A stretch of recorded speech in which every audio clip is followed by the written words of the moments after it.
Now, from WYDC TV, this is Big Fox News at 10. Good evening. Thanks for choosing Big Fox News. I'm Nick Smith. We begin tonight in Elmira, where police were called to a house on Grove Street where they say they found deplorable living conditions and several dead pets. In tonight's top story, Matt Kleindus was at the home earlier today and joins us now from Corning with details. Good evening, Nick. Neighbors told me that police were carrying out bags full of garbage and even 2 dead dogs. They added that a small child was even being raised inside that home. Elmira police were called to 112 Grove Street for an ongoing issue within the property. According to neighbors I spoke with off camera, 2 dead dogs were removed from the home by animal control. The dogs had reportedly been dead since last October. Police were also seen removing dozens of bags full of garbage from the home. Neighbors told me the property had been occupied by 2 women who kept the house in such poor condition there was a foul smell coming from inside. Additionally, a 4-year-old child was alleged to be raised in the house by those women. The city code enforcement office condemned the house several weeks ago for being unfit for occupancy and for being an unfit structure. I reached out to Elmira police to comment on the search, but have yet to hear back at this time. Matt Kleindus, Big Fox, WYDC in Corning. Elmira has a new police chief. City Council have officially appointed Anthony A. Alvarez to the position. Alvarez is no novice. He has worked his way through the ranks. He has served as a police officer, sergeant, lieutenant, captain, and deputy chief, and most recently, the interim chief of police. Chief Alvarez has been with the department since 1996. He graduated from the Southern Tier Law Enforcement Academy and received a bachelor's degree from Excelsior College. Chief Alvarez is married with 3 children. 3 people are dead after a shooting in New York. Police say officers were called to a home in Buffalo this morning. They found 3 people shot to death inside. According to police, the shooter appeared to target the victims. They have not identified the victims or a suspect. Investigators are gathering information and hoping for tips on the case. A New York court has suspended Rudy Giuliani from practicing law in New York State due to his claims about the legitimacy of the 2020 presidential election. The decision comes from the appellate division of the Supreme Court in the state of New York. A panel of judges in a 33-page opinion says in part, "We conclude that there is uncontroverted evidence that respondent communicated demonstrably false and misleading statements to courts, lawmakers, and the public at large in his capacity as lawyer for former President Donald J. Trump and the Trump campaign in connection with Trump's failed effort at re-election in 2020. The suspension, which comes a day short of Giuliani's 52nd anniversary as a licensed attorney in New York, takes effect immediately." Eldridge Park in Elmira will not be hosting its annual firework display this 4th of July. According to Park President Bob Kramerick, the decision was made back in April when the outdoor events were capped at 25% capacity. Kramerick says the park was unable to reverse the decision when Governor Cuomo lifted most COVID restrictions last week. We made that decision, like I said, a while ago, and it was really hard. It would have been hard to backtrack at this time. Eldridge Park will still be open to families over the 4th of July weekend. A full list of local fireworks displays will be posted by the Elmira Star-Gazette. And for those of us looking to celebrate July 4th with a bang, it's going to be tougher to find fireworks this year. Stores nationwide are seeing shortages due to shipping delays and skyrocketing prices. Fireworks factories in China were shut down during the pandemic, and the production that is being imported is taking a long time to reach its destination. In at least one case, literally falling off the boat. Everybody went absolutely relieve the steam, blow off fireworks. We're all stuck inside. We can do something outside together as a family. So it started then, and it's been very real ever since. The shortage is mostly for consumer fireworks. Professional shows at community events should be okay. That's because there's a surplus of inventory from canceled fireworks shows in 2020. If you do plan to buy, sellers say not to wait until the last minute. Nationwide eviction protection is set to expire June 30th, with millions of Americans still owing rent facing potential homelessness. Ashley Strohmeyer has more on the calls directed at Washington to once again intervene. COVID-19 put thousands of Americans out of work, And with bills stacking up, many were unable to keep up with their rent and mortgage payments, causing the government to step in.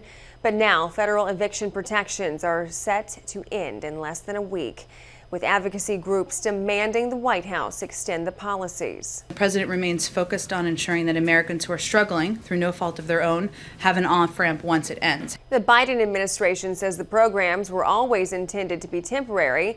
The CDC first recommended them, citing a housing crisis during a pandemic was a, quote, public health risk. But now local leaders say without the protections, a housing crisis could be on the horizon. If evictions were to start on July 1st, we could see a massive wave. According to think tank, the Center on Budget and Policy Priorities, roughly 10 million renters are currently behind on their payments, with the backlog totaling close to $70 billion. And at least 40% of those renters say they're very likely to be evicted in the coming months. Our landlord threatened to sell our house. Meanwhile, experts say the effects of an eviction are especially traumatizing for young children, like 12-year-old Layla, whose father lost his job during the pandemic. It was really, really bad, and my mental health was not stable. Reports say the Biden administration may extend the eviction moratorium through July. Ashley Strohmeyer, Fox News. A massive search and rescue effort is underway after part of a 12-story residential building collapsed in the South Florida town of Surfside. More than 50 people are unaccounted for. One person has died and dozens have been left injured. And now crews are continuing to search for survivors. Steve Nanias has the latest. There's got to be people in those that were there in these units. A frantic search and rescue underway after a partial building collapse in a residential high-rise early Thursday morning. Surveillance video appears to show the moment part of the condo went down, engulfing the area in dirt and debris. Looks like a bomb went off. The building in Surfside, Florida, just north of Miami Beach, has been evacuated, but there are concerns that people could still be trapped under the rubble. I have never seen so many ambulances and police in my life all at once. It looked like something from like 9/11, literally. One survivor who lives in the building describes the moment of panic. Just seemed like it was very unsteady. And I just, knowing what it looked like outside my door, I thought that any minute we could be that same pile of rubble. At one point, a young child was rescued by first responders, pulled from the rubble. It's unclear what the child's condition is. I think they treated 10 people on the site this morning. We have 15 family units at the community center that we're now trying to arrange shelter for. What we know at this point is that the Champlain Tower, Tower South, is a 12-story building. It's more than 130 units. And about half of those have collapsed. More than 80 rescue units responded to the collapse, including technical rescue teams, as well as members of the local fire departments. I'm Steve Nanias reporting. Vice President Kamala Harris is headed to the U.S.-Mexico border tomorrow. It follows weeks of criticism for not going earlier, despite the president having tapped her to lead efforts to stem immigration. Caroline Shively is in Washington with details. Just get there already. That's the message from Republicans to the vice president, calling the situation at the border a catastrophe that can only be understood if you see it for yourself. 91 days ago, she was named as border czar, in charge of the border crisis, and she demonstrated strong leadership by doing not a damn thing. Vice President Kamala Harris heads to El Paso, Texas on Friday as part of the administration's effort to find out why so many people from El Salvador, Guatemala, and Honduras are illegally entering the U.S., plus to continue to address the root causes and work in coordination to get the situation under control. Harris has not only drawn fire from the right about immigration, but she's also taking flack from the left for saying this a few weeks ago to people thinking of sneaking into the U.S. Do not come. A new Fox poll out last night shows that 50% of voters approve of the overall job she's doing, while 47% disapprove. That rating is several points below where President Biden stands. But when it comes to immigration, only 41% of voters approve of President Biden's job performance, while 54% disapprove. Republicans see it as a real weak spot for Democrats ahead of next year's elections. All of this activity on the border is because Joe Biden stood up there and said, hey, y'all come. We're hanging the welcome sign out. On Wednesday, former President Trump heads to the border with a group of House Republicans and the Texas governor. The White House says the timing of the VP's visit has nothing to do with Mr. Trump's trip.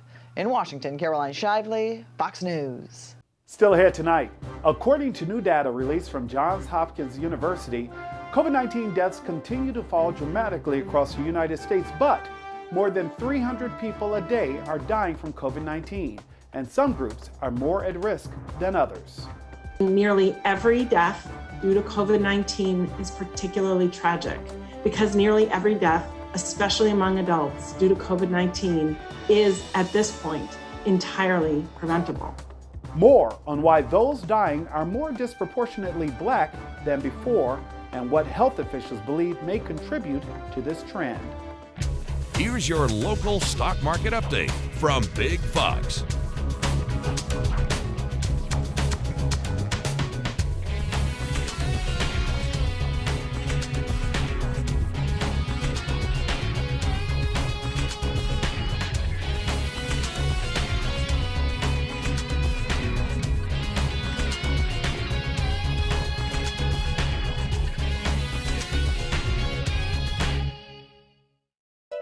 Now, your Twin Tiers forecast from Big Fox. Tonight's Big Fox forecast is brought to you by William Mattar. We continue our warming trend. Temperatures today about 5 to 10 degrees warmer than they were yesterday. We did enjoy some sunshine as well. About 9 degrees warmer in Watkins Glen and in Bath. Corning reported about 4 degrees warmer this afternoon, about 8 in Elmira. This warming trend will extend through your Friday as south winds just pump in a lot of warmth and also very tropical air. This comes ahead of a storm system that will bring the rain back over the weekend. And so not only that, we are expecting our humidity level to increase as well. So our dew points right now is around 48 degrees. Can't complain about that. It feels really comfortable outside.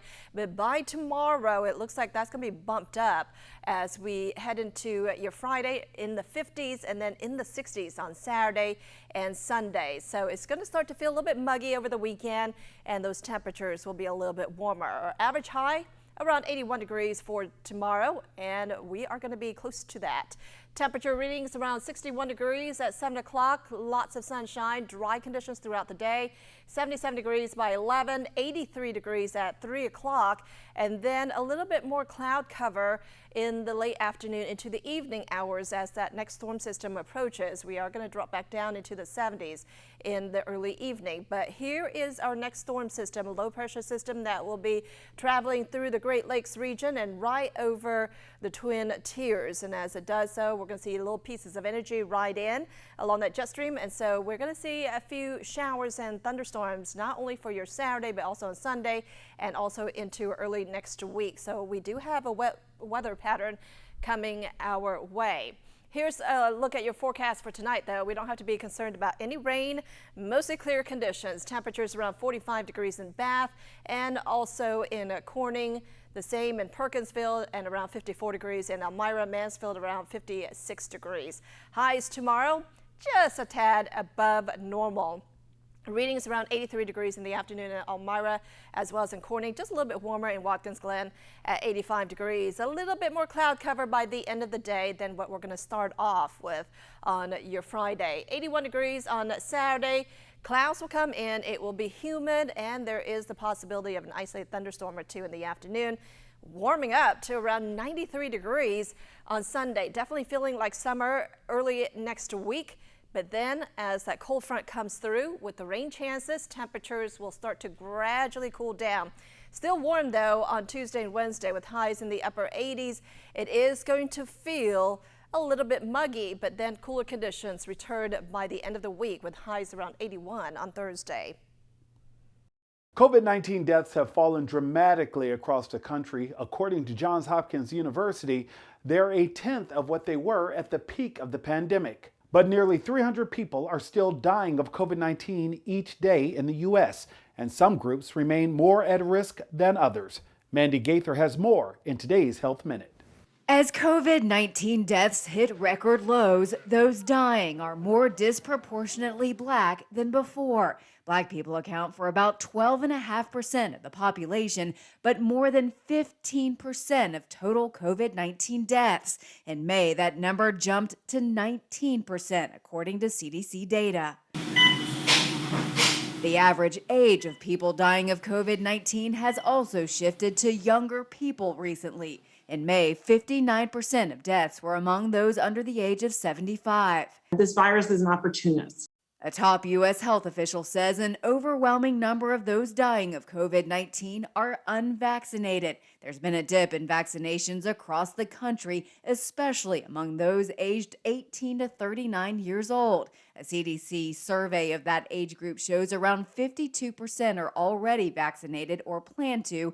23% said they'd probably get vaccinated or were unsure, and nearly 25% reported they probably or definitely would not get vaccinated. Nearly every death due to COVID-19 is particularly tragic because nearly every death, especially among adults due to COVID-19, is at this point entirely preventable. Studies show that vaccines protect people well, even against the newly circulating variants of the virus. But the CDC director says as long as there are those who are not vaccinated, COVID-19 will remain a threat. For Health Minute, I'm Mandy Gaither. Women injured in the Wall of Moms protest last July in Portland have filed suit against federal authorities for excessive force, and they say they have pictures and the hospital bills to prove it. Evan Schreiber has the story. Seeing some of these pictures of your injuries to your daughter, your injuries to yourself, what's the mindset right now? I mean, that picture's in my head every day, every time I look in the mirror. The painful pictures on display inside the Urban League of Portland, the images of their injuries from the night they stood face to face with federal officers in downtown Portland, outside the federal courthouse. Kristen Jesse Uyanik is one of two plaintiffs in the lawsuit filed Wednesday in federal court, standing next to Nat West, whose 16-year-old daughter was hurt and says she lost her hearing when officers fired an explosive nearby. In the court filing, Kristen claims officers intentionally aimed and shot a projectile into her forehead, and she has the scar in the hospital visit to prove it. I was there to put my body between police and Black lives. Kristen said she was standing arm in arm that July 25th night with the Wall of Moms when a riot was declared by police. The organized group popped up at protest last summer, saying their goal was to be a peaceful barrier between officers and protesters. You don't have to tolerate abuses from our government without recourse. That's an everyday goal. In the short term, they want money for their injuries. As for the long-term goals, they say they want accountability. And in hindsight, they have no regrets. Any regret about going there in the first place? No. Her injury was actually an incentive for me to continue protesting. I probably protested for 5 or so nights before her injury and probably 40 or 50 nights afterwards. My only regret is not going back. I made a promise to my kids that I wouldn't go out back at night once I was healed. The American dream of home ownership is becoming much more difficult to obtain. A new study shows that home prices in the U.S. have climbed to unprecedented levels. And with fewer homes on the market, the competition to obtaining a home is becoming much more difficult. Mandy Gaither has more on whether or not a slowdown is on the horizon. Home prices in the U.S. skyrocketing to new historic highs, keeping potential buyers on the sidelines. We have not seen an increase this strong in our history of the data set that does go back to the 1960s. According to a report from the National Association of Realtors, the median existing home price in May a little over $350,000. That's up 24% from last May and the highest price on record. The really concerning part about this home buying market is that we are leaving a lot of people behind.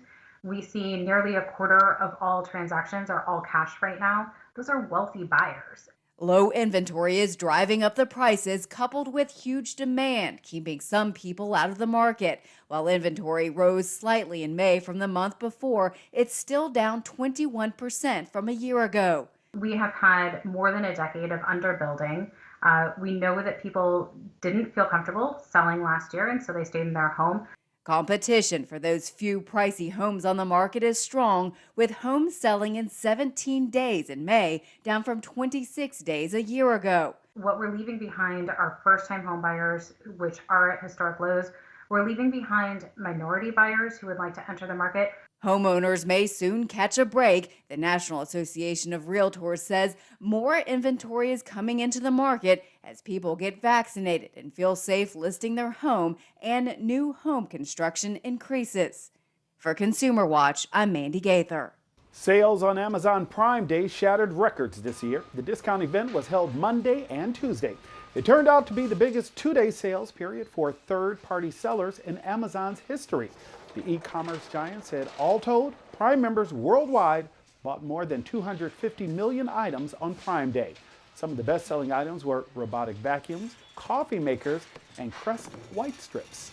Instagram is expanding its in-app shopping by offering users a more immersive experience. The company is testing virtual try-ons using augmented reality. Users can get a feel for how products like makeup or shoes will look without leaving the comfort of the app. Instagram is also adding visual searches. Just tap an image of a dress you like and see similar products. Eventually, Instagram wants people to be able to search using a photo from their own camera. A test of Navy strength started with the Big Bang and ends with an earthquake? Jeremy Roth explains in today's Take a Look at This. A very big bang next to a very big boat. A massive explosion went off in the Atlantic Ocean, and the U.S. Navy says they did it on purpose. It was part of an explosives trial to test the battle strength of the Navy's newest aircraft carrier, the USS Gerald Ford. Conducted about 100 miles off the Florida coast, the tests are called the Full Ship Shock Trials, and they are indeed shocking. The triggered blast registered as a 3.9 magnitude earthquake, according to the U.S. Geological Survey. The trials are meant to simulate how a new ship would perform in battle conditions. Once they are completed, the carrier will undergo maintenance, modernization, and repairs before being deployed. Speaking of shocking incidents, a driver in Atlanta is lucky to be alive after a massive tree fell on her car, piercing the windshield and narrowly missing her head. Emergency responders had to extract the woman from the car after she was trapped by the enormous fallen tree. Officials confirmed she miraculously escaped the incident with only minor injuries. Finally, police are trying to figure out how 2 centuries-old works of art wound up in a dumpster in Germany. The 2 oil paintings were turned into police in the city of Cologne by a man who says he found them in a roadside dumpster in Bavaria. An art expert's assessment concluded the paintings are original works from Italian and Swiss artists dating back to the 17th century. Police are now trying to figure out how these treasures became trash. For Take a Look at This, I'm Jeremy Roth. We want to leave you with a smile tonight. The oldest living male gorilla in the world just added another candle to his birthday cake. On Sunday, Zoo Atlanta celebrated Ozzy's 60th birthday. That's an accomplishment since gorillas are seen as geriatric after turning 40. Ozzy has more than 20 descendants, including great-grandchildren, some of whom also live at Zoo Atlanta. Western lowland gorillas are considered endangered, so Zoo Atlanta officials say Ozzy's offspring are a major contribution to the future of the species. Wait a minute, over 40 is geriatric? Thanks so much for joining us. Have a good night, and we'll see you back here tomorrow.